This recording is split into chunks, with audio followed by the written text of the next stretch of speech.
Hello दोस्तों, mind fit growth channel में आपका एक बार फिर स्वागत है। मैं कैप्टन सुंदर चंद ठाकुर एक बार फिर आप लोगों से बहुत ही ज़रूरी, बहुत ज़्यादा ज़रूरी टॉपिक पर बात करने जा रहा हूं दोस्तों। ऐसा टॉपिक जिसे आपने अगर समझ लिया, ठीक है, अगर आपने समझ लिया और उसको फॉलो करना शुरू कर दिया तो आप जीवन में कभी यह गाना नहीं गाएंगे। कौन सा गाना? दिल के अरमां आंसुओं में बह गए। क्योंकि आपके दिल के अरमान आंसुओं में नहीं बहेंगे, बल्कि वे आपकी कामयाबियों के रास्ते बाहर निकलेंगे। जी हाँ दोस्तों, मैं बात कर रहा हूँ power of journaling. Power of journaling मतलब कि लिख कर काम करने की शक्ति की ये जो पावर है। शुरू करने से पहले बता दूं कि मैं एक एक्स आर्मी ऑफिसर, एक लेखक, संपादक, कवि, एक marathon runner, certified yoga teacher, NLP trainer, एक लाइफ कोच और एक माइंड कोच हूँ। इतनी उपाधियाँ गिना रहा हूँ आपको भयभीत करने के लिए नहीं, बल्कि यह बताने के लिए कि जो बातें मैं यहाँ बताने वाला हूँ उन्हें मैंने किताबों से तो पढ़ा ही है दोस्तों, अपने निजी जीवन में भी बहुत ज़्यादा आजमाया हुआ है। यानी आप तक जांची परखी बातें ही पहुँचने वाली हैं। तैयार हो जाएं। चाहें तो ज़रूरी नोट्स ले सकते हैं, कॉपी निकाल लें, पेन निकाल लें। आज तो आपको नोट्स लेने ही चाहिए, क्योंकि मैं लिख कर काम करने के फ़ायदों के बारे में बताने वाला हूँ। बेनिफिट्स ऑफ जर्नलिंग से जुड़ी बहुत सी काम की बातें आप लोगों को बताने वाला हूँ, इसलिए आपको लिखना चाहिए, राइट। आपसे निवेदन है कि वीडियो पूरा देखें, क्योंकि तभी आप जर्नलिंग के सभी पहलुओं को, सारे एस्पेक्ट्स को ठीक से समझ पाएंगे, और ठीक से समझने पर ही आप उन्हें अपने जीवन में लागू कर पाएंगे, अप्लाई कर पाएंगे, राइट। ओके, तैयार हो जाएं। जर्नलिंग के क्या फ़ायदे हैं? तो सबसे पहले हम फ़ायदों की बात करते हैं। What are the benefits of journaling, right. दोस्तों, मैं सबसे पहले आपको समझाना चाहता हूं कि क्यों लिख कर काम करने से वे क्या काम ज़्यादा इफेक्टिव होते हैं और उन्हें हम पूरा भी कर पाते हैं। प्राइमरी वजह यह है कि लिखने से लिखे हुए के प्रति आपका कमिटमेंट बढ़ जाता है। आप मुझे बताएं कि जब भी आप कोई बड़ा कॉन्ट्रैक्ट करते हैं, बहुत बड़ा कॉन्ट्रैक्ट या बड़ा मतलब इंपॉर्टेंट कॉन्ट्रैक्ट हो, चाहे नौकरी का हो, काम का हो, या मकान किराए पर देते हुए आप किराएदार से भी तो कॉन्ट्रैक्ट करते हैं या नहीं? तो ये जो कॉन्ट्रैक्ट आप करते हैं, ये मुंह से बोल के तो नहीं करते ना। करते हैं क्या? बोल के नहीं करते। आप एक स्टाम्प पेपर पर कॉन्ट्रैक्ट करते हो, लिखते हो, और नोटरी में जाकर उस पर स्टाम्प भी लगवाते हो, है ना। इतना सब आप करते हो ताकि आप भी उस कॉन्ट्रैक्ट को तोड़ ना पाओ, या कोई भी ना तोड़ पाए। आप सिर्फ मुंह से बोलकर अपना घर किराए पर नहीं दे देते कि भाई ये रहा घर और हर महीने मुझे 1 तारीख को इसका किराया दे देना। आप ऐसा नहीं करते। क्योंकि आप जानते हो कि ऐसे तो किराएदार के मन की ही चलेगी। जब उसका मन करेगा किराया देगा, जब करेगा नहीं करेगा तो नहीं देगा। इस बात को समझ ले कि हम लिख कर जब काम करते हैं तो लिखे हुए के प्रति अपने कमिटमेंट को भी बढ़ा देते हैं, राइट। जो काम लिखकर नहीं किया जाता दोस्तों, उसके प्रति हमारा जो कमिटमेंट होता है वह भी बहुत कम रहता है, नहीं के बराबर रहता है। आप अपने ही जीवन के अनुभवों से यह बात समझ रहे होंगे, राइट। समझ रहे हैं कि नहीं समझ रहे हैं ना। कई बार ऐसा हुआ है कि जब आपने सोचा है करेंगे लेकिन नहीं करते। जर्नलिंग यानी लिखकर काम करने के कई मानसिक, मेंटल, इमोशनल और यहाँ तक कि फिजिकल, शारीरिक फायदे भी हैं, क्योंकि यह आपके फिजिकल वेलबींग पर भी कैसा असर करता है? बहुत पॉजिटिव इफेक्ट करता है, राइट। दोस्तों, जर्नलिंग को अपनी दिनचर्या का हिस्सा बनाने से आपको कई फायदे मिलने तय हैं। चलिए हम देखते हैं 1 बाय 1 कि आपको कौन कौन से फायदे मिलेंगे, राइट। सबसे पहला फायदा, self reflection and awareness, right. क्या फायदा है? Self reflection and awareness. Self reflection and awareness का मतलब है कि जर्नलिंग आपसे सबसे पहला काम जो है वो सेल्फ रिफ्लेक्शन का करवाती है, और आपसे अपने ही विचारों, राइट, अपने ही विचारों, अपनी ही फीलिंग्स और अनुभवों और अनुभूतियों को एक्सप्लोर करवाती है। इसकी वजह से आपकी सेल्फ अवेयरनेस बहुत ज़्यादा बढ़ जाती है। यानी आपको साफ साफ पता चल रहा होता है कि आपके मन में क्या विचार आ रहे हैं, राइट, आपके भीतर कैसी फीलिंग्स उठ रही हैं। और यह सब पता चलने से क्या होता है, आप अपने ट्रिगर्स और दूसरे पैटर्न्स पर नज़र रखते हुए अपने बिहेवियर को कंट्रोल कर पाते हैं, राइट। कितना बड़ा फायदा है। दूसरा फायदा क्या है? Stress reduction and emotional regulation, right. जीवन में जिन घटनाओं से आपको तनाव मिल रहा है, जो घबराहट पैदा कर रही हैं, उन्हें जब आप लिखते हैं दोस्तों, तो आपके इमोशंस को बाहर आने का मौका मिलता है, ठीक है। वो अंदर ही पड़े सड़ते नहीं रहते, जिसका आपकी हेल्थ पर पॉजिटिव इम्पैक्ट पड़ता है। इससे आपका जो स्ट्रेस है वो भी कम होता है और मन को भी शांति मिलती है, शांति मिलती है, राइट। क्योंकि लिखने से आपके इमोशंस बाहर निकलते हैं, इससे आपका इमोशनल रेगुलेशन भी बेहतर हो जाता है। आप अपने नेगेटिव इमोशंस से ठीक से डील कर पाते हैं, उन्हें खुद पर कभी भी हावी नहीं होने देते, राइट। तीसरा फायदा, गोल सेटिंग एंड अकाउंटेबिलिटी। देखिए इसमें भी आपको कितना फ़ायदा पहुंचता है। अगर आपको जर्नलिंग करने की आदत लग जाए दोस्तों, तो गोल सेट करने और खुद से ही अपने काम का हिसाब किताब मांगने की आदत भी अपने आप लग जाएगी। आप खुद से ही अपना हिसाब मांगोगे, ये नहीं कि कोई आपसे पूछेगा कि भाई तूने क्या किया। देखिए इस बात को समझिए कि जो गोल आप मन में सोच कर तय करते हो, वो 100 में से 99 पूरे नहीं होते, क्योंकि मन में सोची हुई बात विचार के बदलते ही हम क्या कर जाते हैं, भूल जाते हैं, है ना। जैसा कि शुरू में मैंने आपको बताया था कि जब आप लिख कर काम करते हैं तो उससे लिखी हुई बात को लेकर आपका कमिटमेंट बढ़ जाता है, ठीक है। इसलिए जब आप लिख कर गोल सेट करते हो दोस्तों, तो उस गोल को पाने के लिए भी आपका जो कमिटमेंट है वो अपने आप बढ़ जाता है। बहुत ईमानदारी से बता रहा हूँ, मेरे सारे गोल मैं लिख के ही सेट करता हूँ। चौथा फायदा, राइट, क्रिएटिव एक्सप्रेशन। लिखना अपने में एक क्रिएटिव काम है, क्योंकि आप अपने भीतर से अमूर्त इमोशंस और विचारों को शब्द रूप देते हैं, राइट, जिनका कोई शेप नहीं होता, शेपलेस थॉट्स। लिखने का काम कई तरह से किया जा सकता है, यानी लिखकर हम कई तरह से अपने इमोशंस को बाहर निकाल सकते हैं, कई तरह के विचारों को शब्द रूप दे सकते हैं। इसमें आप अपनी कल्पना शक्ति, जो आपकी इमेजिनिंग पावर है, राइट, उसका भी आप उपयोग करते हैं। लिखने की आदत बनने पर आप कहानी, कविता और दूसरी जो विधाएं हैं, कहानी कविता के अलावा भी, उनमें भी अपनी इमोशंस को, अपनी भावनाओं को व्यक्त कर सकते हैं, जैसे कि मैं खुद से करता हूँ, राइट। पांचवा फायदा क्या है?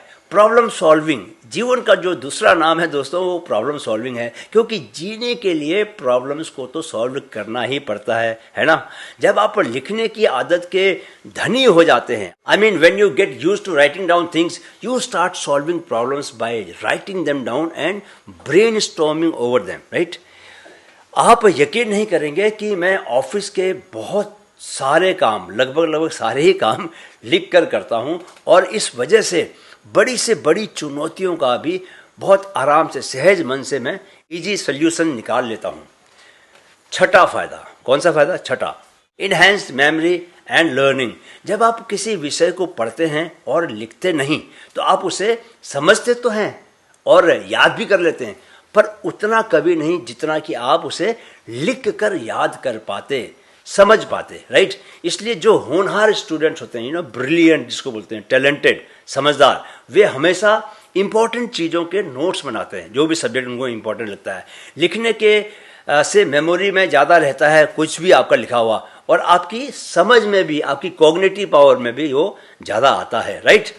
अभी हम देखते हैं सातवां फायदा, पॉजिटिव थिंकिंग।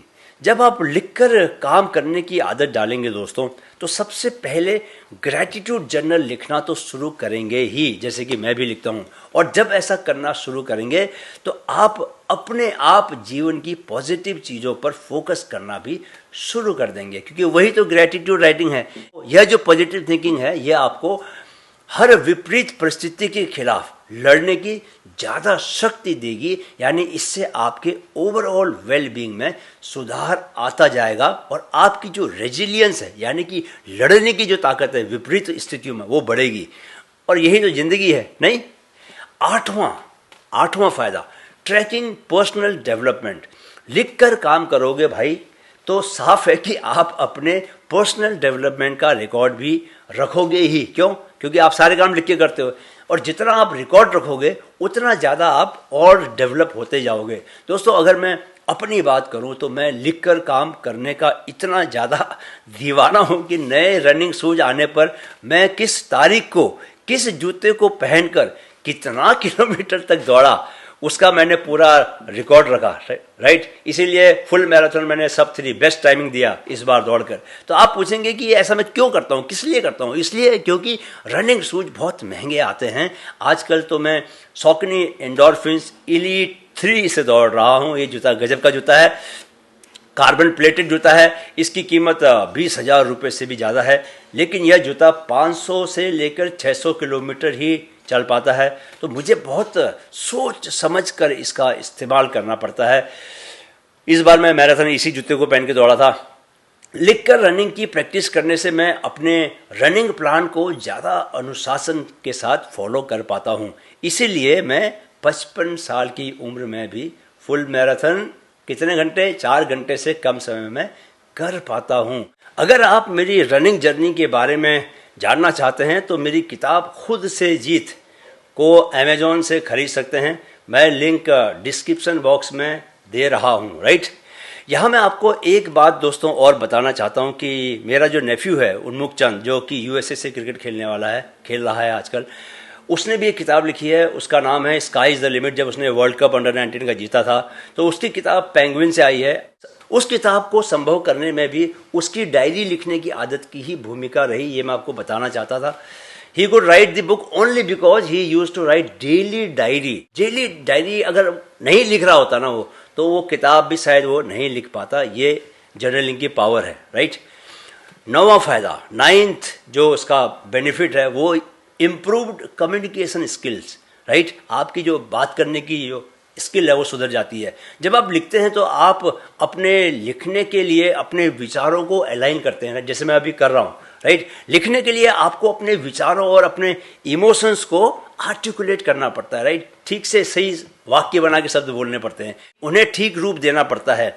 जब आप नियमित ऐसा करते हैं तो आप अपने विचारों को बेहतर प्रवाह के साथ बेहतर प्रवाह के साथ व्यक्त करते हैं, एक्सप्रेस करने लगते हैं। और यही तो कम्युनिकेशन है।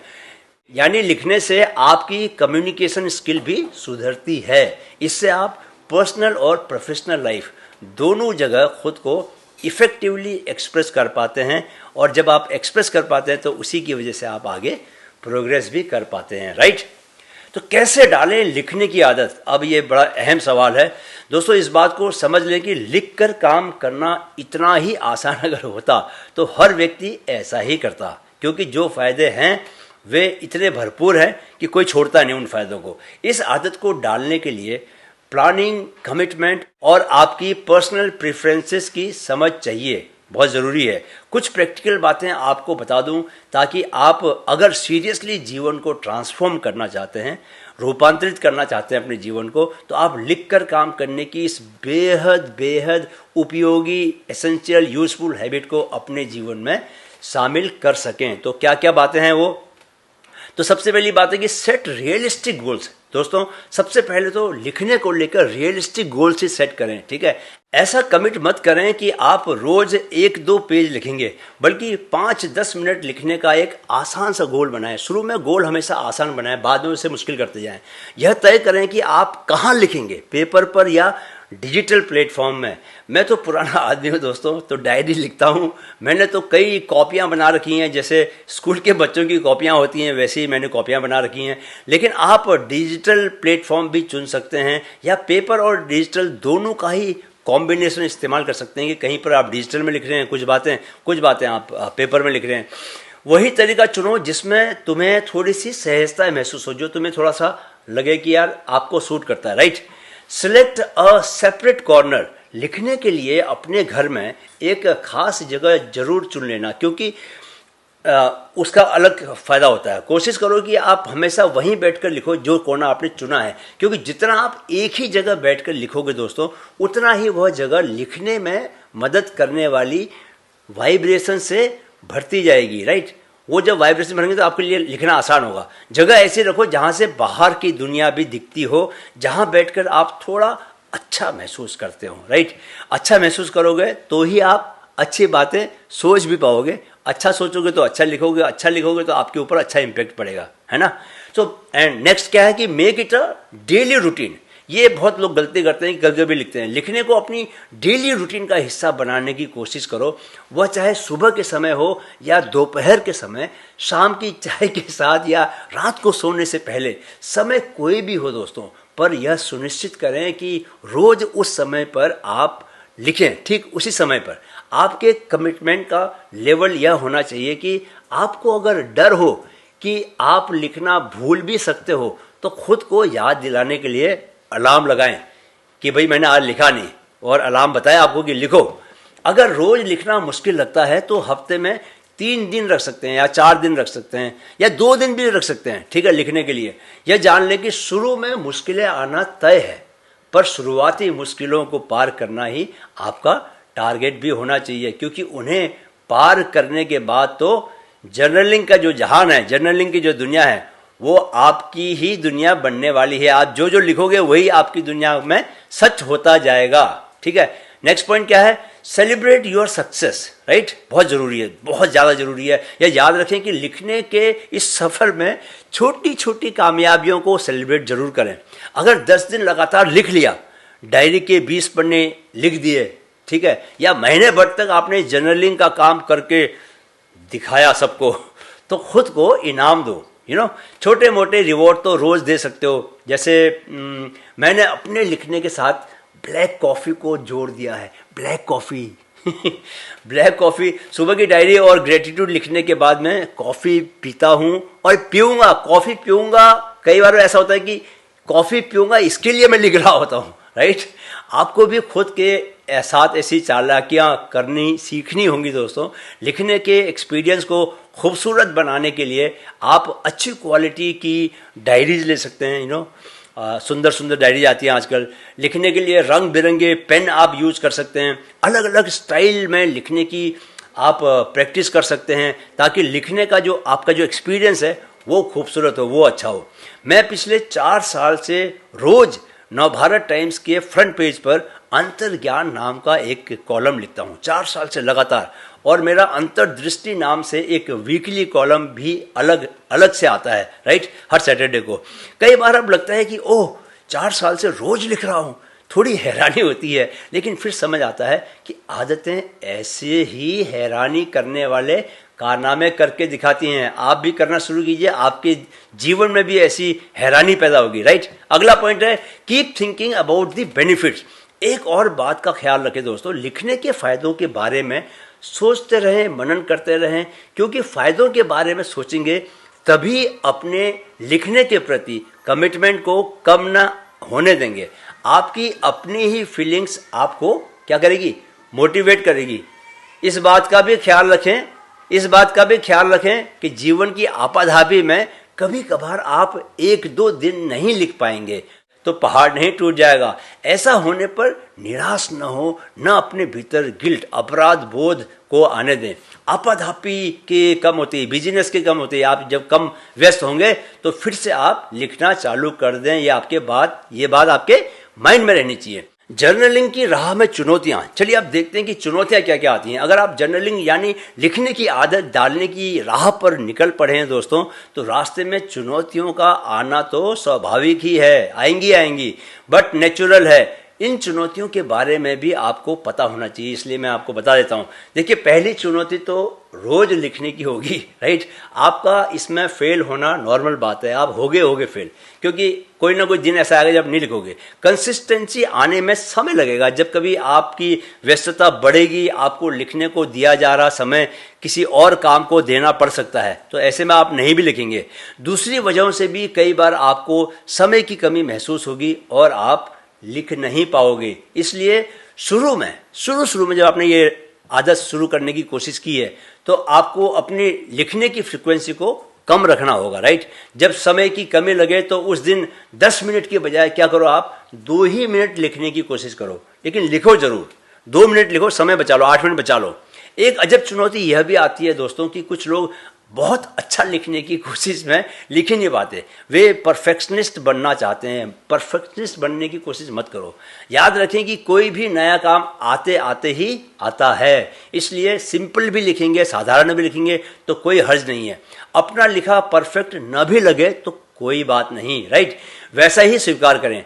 कभी कभी डायरी लिखने बैठेंगे आप तो आपको समझ ही नहीं आएगा कि यार किस बात पर मैं आज डायरी लिखूं, कोई सब्जेक्ट ही समझ में नहीं आएगा। अगर कुछ भी नहीं मिलता आपको तो आप अपनी दिनचर्या पर लिख सकते हैं, राइट। जो भी आपने सुबह से लेकर अभी तक की आपकी दिनचर्या रही है, खुद से कुछ प्रॉमिस कर सकते हैं आप कि मैं ये ऐसा करूंगा, ऐसा नहीं करूंगा। किसी जगह जहां आप घूमने जा चुके हैं उस जगह के बारे में भी आप लिख सकते हैं।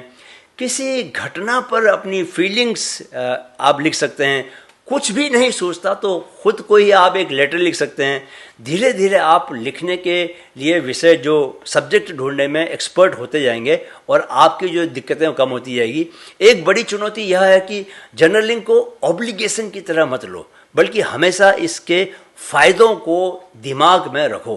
बार बार यही सोचो कि यार एक बार लिखने की आदत लगने के बाद जीवन के हर फील्ड में आप कितनी ज़्यादा तरक्की करेंगे। ऐसा सोचते हुए आप करोगे, आदत डालने की कोशिश करोगे तो जल्दी आदत डाल पाओगे, राइट।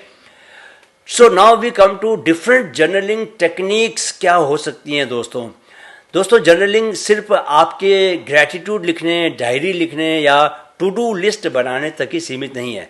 यह एक बहुत बहुत बहुत बड़ा क्षेत्र है, राइट। बहुत बड़ा फील्ड है। इसमें बहुत सी अलग अलग तरीके हैं, बहुत सारी अलग अलग टेक्निक्स हैं। मैं कुछ बहुत बेसिक टेक्निक्स आप लोगों को मैं यहाँ बता दूँ ताकि आप उनको समझ लें। आप अपने गोल्स के मुताबिक इन टेक्निक्स का इस्तेमाल कर सकते हैं। देखिए, पहली जो टेक्निक मैं आपको बताना चाहता हूँ वो है ट्रेडिशनल जर्नलिंग की। यानी कि ये पारंपरिक जो जर्नलिंग होती है उसमें क्या होता है कि मैंने भी ऐसी शुरुआत की थी बाय द वे। तब मैं 9th में पढ़ता था, बहुत छोटा था, जब मैंने डायरी में अपने मन की भावनाओं को लिखना शुरू किया था। और भी बच्चे ऐसा ही करते हैं। आप देखिए कि उस जर्नलिंग का कितना ज़्यादा इफेक्ट पड़ा मेरी लाइफ में कि I ended up becoming a mainstream Hindi writer. No, अगर वो नहीं लिखता तो नहीं कर पाता। इंडियन आर्मी छोड़ते ही मेरी पहली कविताओं की किताब आई, ठीक है, किसी रंग की छाया। ये मेरी 27 साल में किताब आई थी। फिर एक और किताब आई, एक और कविता की किताब आई, उसका नाम था एक दुनिया है असंख्य। फिर एक कहानी संग्रह आया, डिम्पल वाली प्रेमिका और बौद्धिक लड़का। फिर मेरा एक उपन्यास आया, पत्थर पर धूप, जिसे इंदु शर्मा कथा यूके इंटरनेशनल अवार्ड भी मिला, जो कि काफ़ी चर्चित है। और पिछले साल मेरी एक रनिंग जर्नी पर किताब आई, जिसके बारे में पहले मैंने बताया था आपको, खुद से जीत। आज मैं कह सकता हूं कि अगर मैंने 9th में डायरी लिखना नहीं शुरू किया होता दोस्तों, तो मैं एक लेखक बिल्कुल नहीं बन पाता। जैसा भरपूर जीवन मैंने जिया है वह जीवन मेरे नसीब में नहीं आता। इसलिए आप अपने जीवन को संवारने के मौके को हाथ से न जाने दें। इस ट्रेडिशनल जर्नलिंग को शुरू करें। रोज अपने विचारों, अपनी भावनाओं, अपने एक्सपीरियंसेस और जिन सिचुएशन से आप डील करते हैं उनके बारे में आप लिखिए कि कैसे आपने उनसे डील किया, राइट। दूसरी होती है एक ग्रैटिट्यूड जर्नलिंग। मैं ग्रैटिट्यूड पर बनाए अपने वीडियो में आप लोगों को बता ही चुका हूं दोस्तों कि कैसे मैंने 8 महीने पहले रोज सुबह के मेडिटेशन के बाद 5 ग्रैटिट्यूड लिखने शुरू किए और कैसे 8 महीनों में ही मेरा जीवन जो है वो ट्रांसफॉर्म हो गया या उस लाइन में चला गया। जीवन में अचानक पॉजिटिव घटनाओं की झड़ी लग गई, जैसे बारिश गिरती है। ग्रैटिट्यूड लिखने से आप अपने माइंड को पॉजिटिव बनाते हो और माइंड जैसा होता है वैसे ही लोग, वैसे ही घटनाएं, वैसे ही इंसिडेंसेस और सब कुछ वैसा घटित होने लगता है ना आपके लाइफ में। तो ये बहुत इंपॉर्टेंट बात है। स्ट्रीम ऑफ कॉन्शियसनेस, ये भी एक टेक्निक है। इस टेक्निक में आप जो मन में आता है उसे आप लिखते जाते हैं, सेंसर नहीं करते, रोकते नहीं हैं, न घबराते हैं। और वाक्यों का स्ट्रक्चर बनाने की भी आप कोशिश नहीं करते, क्योंकि उससे भी आपकी भावनाएं रुकेंगी। जैसे जैसे मन में विचार उठते हैं वैसे वैसे आप कागज पर उतारते चले जाते हैं, राइट। ऐसा करने से आपके भीतर कोई भी इमोशनल ब्लॉकेजेस नहीं रहते। ये बड़ी इंपॉर्टेंट बात है। इस तरह से ये एक तरह से कैथार्सिस का काम करता है। कौन सी? ये वाली टेक्निक, राइट। अगली एक टेक्निक है दोस्तों मॉर्निंग पेजेस। सुबह उठते ही जैसे आप उठे, अपनी चेतन मन में जो भी आपके थॉट्स आते हैं उनको आप कागज़ पर उतार दें। पूरी रात आपका अवचेतन जो है सक्रिय रहा। अब सुबह जब शरीर पूरी ऊर्जा के साथ जागता है तो चेतन मन, कॉन्शियस माइंड में जो भी थॉट्स आते हैं उनको आप कागज़ में आप लिखना शुरू कर दो। अमेरिकी लेखक जूलिया कैमरून ने 1992 में अपनी एक किताब पब्लिश की थी दोस्तों, उसका नाम था the artist way. The artist way में उन्होंने क्रिएटिविटी को बढ़ाने के कई सारे तरीके सुझाए थे। उन तरीकों में से ये भी एक बहुत इम्पॉर्टेंट तरीका है जिसको मैं बता रहा हूँ कि सुबह उठते ही कॉन्शियसनेस में जो भी विचार आते हैं वो लिखना शुरू कर दो। और एक टेक्निक है रिफ्लेक्टिव जर्नलिंग का। दोस्तों मैंने अपने क्रिकेटर भतीजे नेफ्यू की बात की, उन्मुख चंद की, उससे मैंने 3 साल से ही क्रिकेट की कोचिंग देनी शुरू कर दी थी, राइट, बहुत छोटी एज में। 2012 में उसने अंडर 19 वर्ल्ड कप में एक कप्तान के रूप में, इंडिया का कप्तान के रूप में ऑस्ट्रेलिया के अगेंस्ट ऑस्ट्रेलिया में ही खेलते हुए 111 नॉट आउट की इनिंग खेली थी और वर्ल्ड कप हमको जिताया था। वह रिफ्लेक्टिव जर्नलिंग ही किया करता था, जब छोटा था। जब भी कोई बड़ा मैच अगर वो हार जाता या उसकी किसी मैच में परफॉर्मेंस वैसी नहीं होती जैसी कि उसने चाही थी, तो वो अपने एक्सपीरियंसेस को लिखता था और जो जो उसको गलतियां समझ में आती थी कि मैंने ऐसा किया, ये गलत किया, ये गलत किया, उन बातों को भी वो लिखता था कि मैंने बाहर जाती हुई गेंद को अब मैं नहीं छेड़ूंगा। मुझे याद है उसने ऐसा ये वाक्य जो है पूरे पेज में लिखा था। तो धीरे धीरे उसने ऐसा ये गलती करनी भी बंद कर दी। तो जो रिफ्लेक्टिव जर्नलिंग है वो आपको अपनी गलतियों का एहसास करवाती है और धीरे धीरे आपकी उन गलतियों को लेकर जो सेल्फ अवेयरनेस है वो आपकी बढ़ती जाती है और आप उनको दोहराना बंद कर देते हो। एक और जो टेक्निक है दोस्तों ट्रैवल जर्नलिंग की, ये तो बहुत आसान है, आपको पता ही है। ट्रैवल जर्नलिंग के बारे में कुछ भी बताने की ज़रूरत नहीं है। इसमें क्या होता है कि इसमें आप अपनी यात्रा का जो संस्मरण है, जो एक्सपीरियंसेस है वो लिखते हो। आप पिछले साल या 2 साल पहले जब मैं अमेरिका की यात्रा पर गया था दोस्तों, मैंने 15 दिन में ही 80 पेज लिख डाले थे, 80 पेजेस। उसे मैं जल्दी ही एक बुक के फॉर्म में लेके आऊँगा दोस्तों। इसी तरह आप ड्रीम जर्नलिंग के तहत ड्रीम जर्नलिंग के तहत ड्रीम्स को लिख सकते हो। सपनों के बारे में लिखोगे तो धीरे धीरे आपके अपने सबकॉन्शियस मन को, यानी आपको अपने अवचेतन मन को समझने की पावर आप में आपकी बढ़ती जाएगी। आपको गोल जर्नलिंग जरूर करनी चाहिए, जो कि मैं भी करता हूं। अपने शॉर्ट टर्म और लॉन्ग टर्म गोल्स आप लिखो, उनका वीकली और मंथली रिव्यू भी करना बहुत जरूरी है। ये नहीं कि एक बार गोल लिख दिया उसके बाद भूल गए कि क्या लिखा था। वीकली रिव्यू करो उनको, इससे आपके नए नए क्या आपको आइडियाज आते हैं ये सब भी आप लिख सकते हो। जब आप गोल्स को रिव्यू करोगे तो आपको नए आइडियाज भी आएंगे। इससे आप गोल अचीव करने को लेकर फोकस अपना जो है वो बनाए रख सकोगे। आप अपने आइडियाज को भी लिख सकते हो इन डिटेल। जितना आप अपने आइडियाज को डिटेल में लिखोगे, आप न सिर्फ किसी भी आइडिया को उतना ही क्या करोगे, भूलोगे नहीं, बल्कि साथ ही क्या होगा कि हर आइडिया के भीतर उतर कर आप उसे और ज़्यादा शार्प करते जाओगे, राइट दोस्तों। इनके अलावा आप माइंड मैपिंग भी बोलते हैं, एक टेक्निक है। माइंड मैपिंग का भी आप यूज कर सकते हैं। जो भी बातें या इमोशंस किसी भी वक्त आपके दिल में आ रही हों, आपके दिमाग में आ रही हों, उन्हें आप सिर्फ डायरी में लिखते रहो। इससे आप अपने माइंड के पैटर्न्स को समझ सकते हो कि कौन कौन सी बातें ऐसी हैं जिन्हें आप बार बार सोचते रहते हो, बार बार आपके दिमाग में चलती हैं, राइट दोस्तों। अब हम वीडियो के अंत में आप पहुंचे हैं। मुझे लगता है कि आज मैंने काफ़ी बातें कर ली हैं आपसे। आपको जर्नलिंग के लगभग सभी एस्पेक्ट्स, सभी पहलुओं पर जितनी बातें थी मैंने सब आपको बता दी हैं। एक बात दोस्तों याद रखें कि जर्नलिंग भी एक क्या है, प्रोसेस है और इसके फ़ायदे तुरंत नहीं दिखाई देते, इसलिए बहुत धैर्य की ज़रूरत है। मैं आपको अपना उदाहरण अपने बारे में बता ही चुका हूँ कि जर्नलिंग नहीं की होती अगर मैंने, तो मैं एक लेखक पत्रकार नहीं बन पाता और आज यूँ आपके सामने बातें न कर रहा होता। सिर्फ और सिर्फ मुझे जर्नलिंग लिखकर काम करने का फ़ायदा हुआ। अगर आप अपने भविष्य को बनाने के प्रति ज़रा भी सीरियस हैं और आप थोड़ा बहुत भी इंटेलिजेंट हैं तो लिखने के महत्व को समझ लें और इसे आप अपने जीवन में ज़रूर अपनाएं। वीडियो अगर पसंद आया है तो इसे लाइक और शेयर जरूर करें दोस्तों। अगर सब्सक्राइब करेंगे तो मुझसे जुड़ पाएंगे और मेरे 10 मिलियन युवाओं से जुड़ने के मिशन को कामयाब करने में क्या बनेंगे आप, मेरे सहयोगी बनेंगे। मैं यह भी बता दूं कि मेरे इन वीडियोस को देखते हुए बहुत धीमा सही बहुत धीमा सही, पर आपके भीतर बदलाव दोस्तों शुरू हो चुका है। आपको नहीं पता, लेकिन मुझे पता चल रहा है। ट्रांसफॉर्मेशन की जो प्रक्रिया है वो आपके भीतर चालू हो चुकी है।